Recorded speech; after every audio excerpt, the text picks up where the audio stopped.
আসসালামু আলাইকুম everyone, welcome to my another blog. So আজকে আমি কি করছি সেটা একটু দেখে নিন।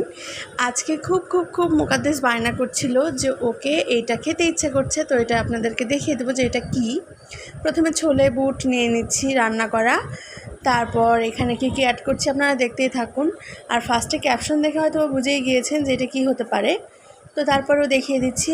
আর আমার হচ্ছে এই পেজটিতে যারা নতুন অবশ্যই ফলো করে দিতে একদমই ভুলবেন না।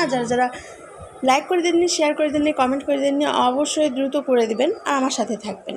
তো আমি এখানে সব কিছু অ্যাড করে নিলাম, কাঁচামরিচ, পেঁয়াজ, তারপর হচ্ছে চানাচুর, ছোলা বুট রান্না, মানে এটাকে আমরা বুট ভুনা বলি। তো সব কিছু রেডি করে নেওয়ার পর এখানে সুন্দরভাবে সরিষার তেল দিয়ে নিচ্ছি। দেন সরিষার তেল এখানে দিয়ে সুন্দর মতো মেখে নিচ্ছি। এটা সুন্দর মতো মাখায় নেব, যত সুন্দর মতো মাখাবো তত টেস্টি হবে কিন্তু গাইস।